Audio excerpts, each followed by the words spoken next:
Hi there, Joka here, and in this video I'm going to share the projects that I've created with the Spellbinders October 2023 large die kit. And here is the die kit. It's it's pretty large.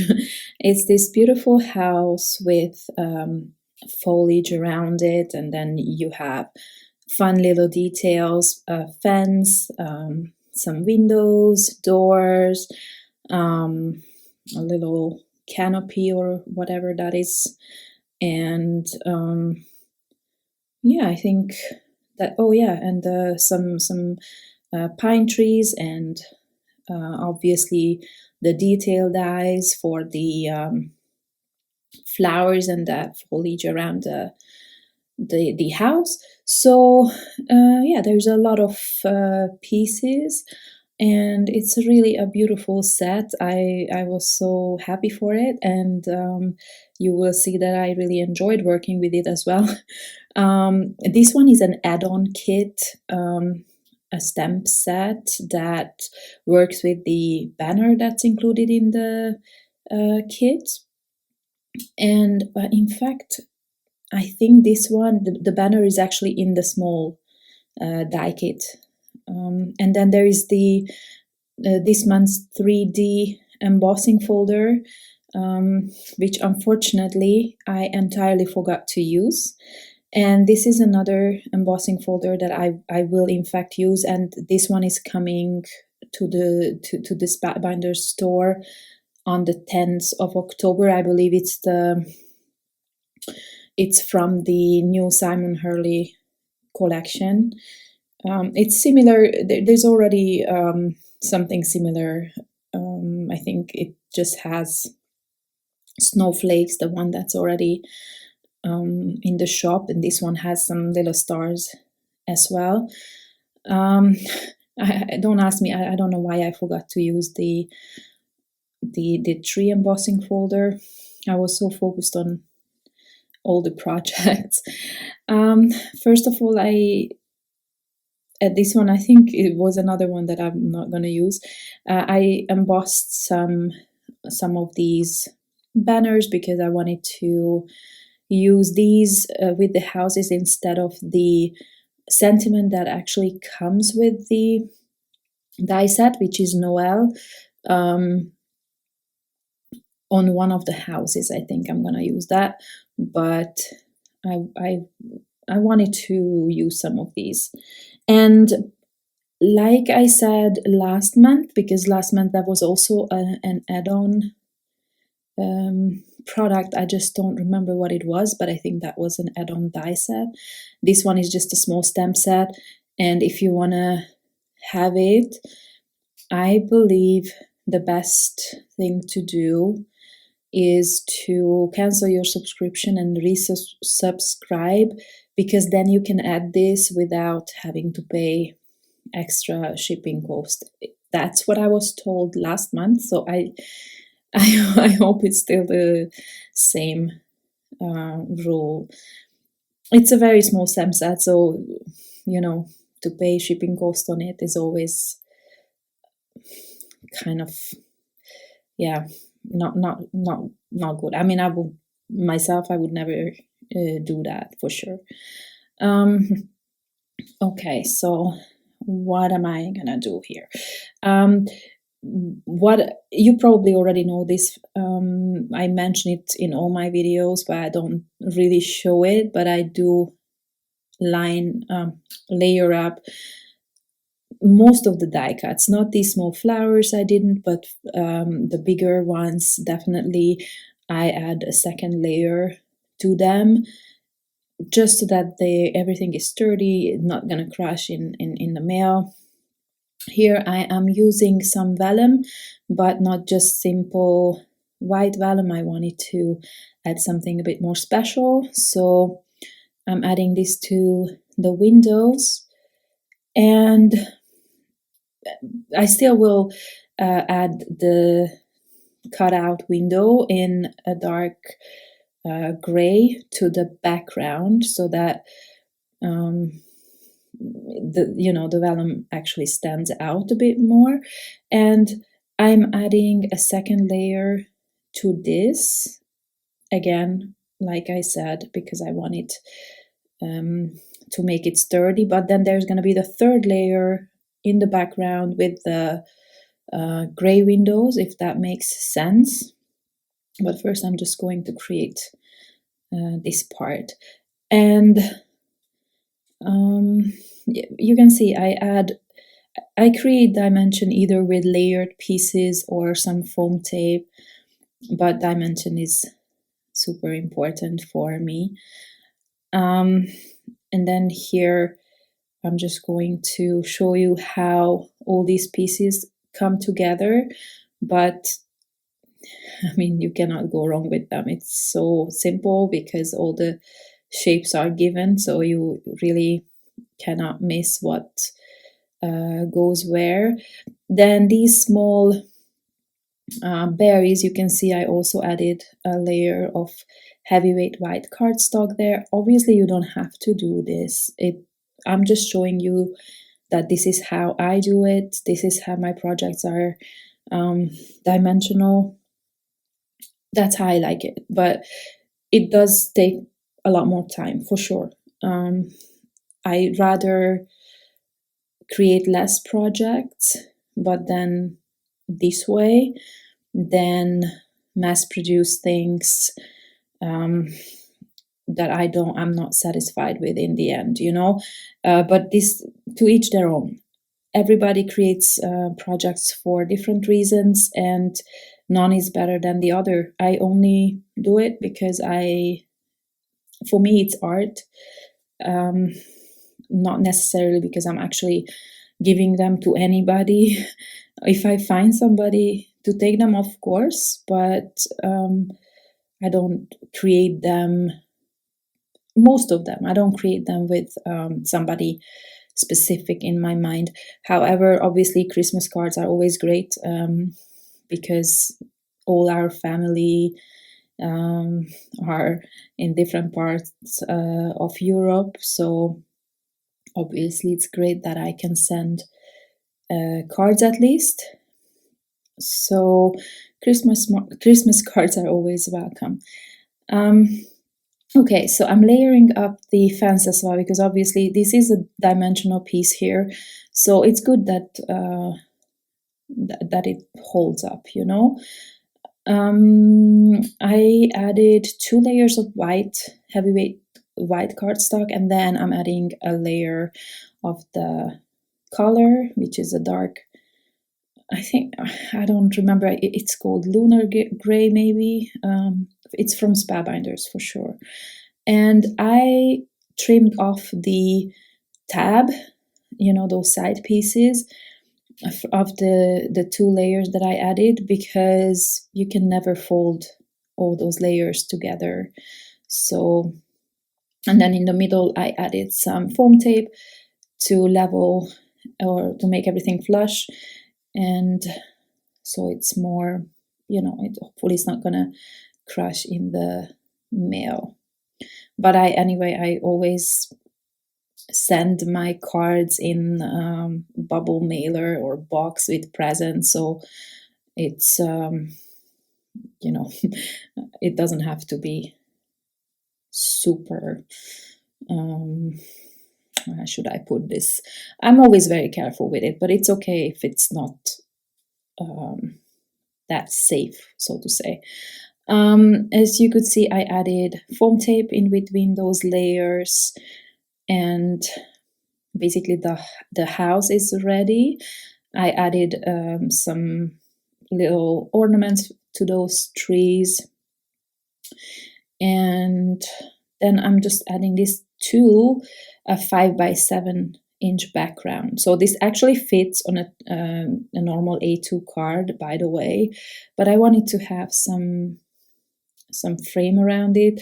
On one of the cards, I wanted to add some stuff around it. This is the second card, for example. Here I added some extra trees on the sides, and that wouldn't fit on the A2 card, of course. And here I kept everything white pretty much to give you the feeling that it's all covered in snow. Obviously, it makes no sense because then the canopy would also be covered in snow, right? But I needed a few pops of colors, but most of it is white trees. And then here is this banner that I embossed earlier, and just again, just for a pop of color. And then here I'm going to add the trees first, but those trees are also 2 layers of white cardstock, so it's actually pretty dimensional already. And because of this, I have to, or I don't have to, but I prefer it that way. I want to add some layers of cardstock in the background, just behind my house, so that it's flush. Otherwise, I feel like it wouldn't be straight, you know. I don't know. I know these are small things, but it's how I am. I think I am very detail oriented, and these little things are important to me. So don't judge. You can, of course, go totally different way about it. There's no wrong ways, I think. So yeah, that one is also done. And then, of course, I couldn't stop. So I pulled out this older die set from this year, and I wanted to use the tree from it. Again, layering this up so that I can add foam tape to it after, or some parts of it. And it's nice and sturdy. This is the Dune cardstock from Spellbinders. It's one of my favorites, actually. I use it a lot. And I wanted to create a house that was inspired by my parents' house. My mom didn't find it funny, I think. I sent a picture to her, but she just sent me a thumbs up. I don't know. I thought it was funny because back in the day when they not rebuilt, but redecorated, and then also built some extra stuff to my grandparents' house. They also obviously had it painted, and they wanted a beautiful mustard color, but they made the mistake that they chose the color at night, or at least in the dark, and it became a beautiful, what I call sun yellow. It's a beautiful yellow, but on a big house like that, it was a lot. Not today, but back then, in that street where there were only old people just went by and they were like, oh my god, this is such an ugly house. So that was just a running joke, so I wanted to create a house like that, but then with mustard color, which is the relatively new cardstock from Spellbinders, right? That I think it's called Dazzling, and I think that's probably the color that they wanted. Which anyway, it still would have been very in your face, but nowadays there's a lot of color in that street. But yeah, this was, I don't even remember how many years ago. Must have been like 20 or so. Well, anyway, so I'm trimming off all the foliage so that it's just gonna be a simple house. And why I also like this set is that you can really create scenes with it. You can combine your dies if you are more organized than me, and you know where your dies are, then you can really mix and match them, I'm just so upset right now. I'm working on something for the tent, and I'm not finding some dies that I don't even know, maybe from last year. I could really use them. Perfect. They are perfect match with the new product, and I just cannot find them. So I have to find a different solution. That's why I'm saying it's good to organize your stuff. I just don't have space, so everything is just it's a mess. So anyway, so basically I'm building the same the house the same way, except I'm not creating a dimensional house in the way that, on the previous ones I added a vellum layer, and to make that visible I also added a third layer of the house in the background. In this case it's just going to be a flat one, and I'm covering the windows just with some color cardstock. And by the way, why I'm adding 2 doorknobs there is because there is an debossed spot there, so that you see where the doorknob goes. And if I just add the top layer, then it kind of falls into it. It's not dimensional, so that is the reason. Now for this canopy, I created like a 2-color way this time. I simply use my scissors and cut apart the I don't know, is that a parasol or no idea. I wouldn't even have a clue what it's called in my mother tongue. Anyway, you know what I'm talking about. I cut that apart and added that extra layer on top of the white cardstock. And now the picket fence, white picket fence, is now not going to be white, but this is the alabaster cardstock from Spellbinders. And again, I'm doing exactly the same thing as on the first 2 cards. As you can see, I'm adding some foam tape there. Of course, you can also add foam tape to the little single pieces on the fence, but they are so skinny. I don't like to bother with that. They are visible, and I felt like there's not a lot of need there. And also on this particular card, I want to add the tree in there. So my house is gonna be covered, but I'm not upset about it. I wanted to add the tree inside the fence.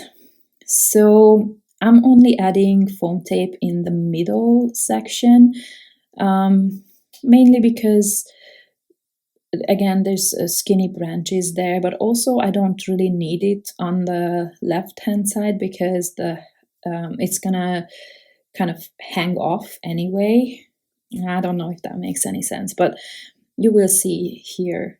I want it to be dimensional. I don't want it to be glued down. Now I'm using these simple embossing folders to create some dimension in the background, some texture. It could just be white cardstock, of course, but I like, when I use a lot of white, I like something in the background, and I try to find something that makes a bit more sense, but I did not find anything, so it's just gonna be these dots. They are kind of neutral. I think it works. And then I added some green cardstock for grass illusion, I think. And then that card is almost done. I pulled out this, I don't remember the color. What was it? It's on my tongue. Some sea creature, oyster. That's the color of this one. I really like it because it works with everything. And normally I would put enamel dots on this, but this was more dimensional, so I went with that. Now I created another house, and then I'm going to use these hills. This is actually from a Christmas collection from maybe 2 years ago. And it's also not wide enough, but I kind of used it twice to create the heels, and so that it covers my almost, well, let's say 6.75 of an inch wide card, because that die maybe is like 5.5 or so. But you can use it. I mean, it's not going to be perfect, the cut, but it worked out well. And now I'm placing the tree behind the house, outside of the house, so like not in the garden. And I actually cut off a small portion of that tree because it was kind of in the way. And now I'm trying to create the illusion of a big bush of flowers. Obviously, these are large flowers for the fence, but I just want to add that little, like, an illusion, you know. I probably could have used the small flowers from the tree to create that, but I don't know, these flowers came with the kit and I like them, the way that looks. So wherever I have to, I add some foam tape, and otherwise I'm using liquid glue. That is my preferred glue in case of paper on paper, for sure. But when I need to, add something for stability, like here, I'm also adding foam tape. And then I had to think about some sentiments, because, well, these ones were not Christmas cards, right? So and both of the kits this month are Christmas themed, which I love, because I could work on Christmas cards the whole year, I think. Either that or floral. Those are my favorite. So I had to think about something, and I also didn't really want to create new ones. And I have so many sentiments that I created earlier, foiled sentiments, that I just tried to find something that worked with this. And maybe they will not make sense, but I like the way that looked. I actually first wanted to add some black sentiments, which I never use, but I wanted it to be a bit of a contrast to the whole card. But then I decided not to do that in the end. Here I'm using some transparent enamel dots, which, by the way, Spellbinders also has, but this one is from my shop, and I love it. And I just wanted to add some, not so visible things to that tree. So I had these friend kind of themed sentiments. I will add them to the description box if I find them. I'm sure I will find them, but at the moment, I don't know where they are from, but I'm gonna have to find them. And these are on the forest cardstock, and I used a matte white foil for these, and I kind of liked the color with the cards. So I chose, maybe in theme it doesn't really work with it, but I didn't have anything like welcome to the neighborhood, or I don't have any friends that are buying a house or anything. So this way I can just give them to any of my friends, basically. So yeah, these are the projects that I've created. I hope I could give you some ideas with them. I hope you are as excited as I am for these kids, not kids. And the other kit, the small die kit, I hope you find that also pretty cute. check out my other video on the channel today, and thank you very much for watching, and hope to see you soon. Bye bye.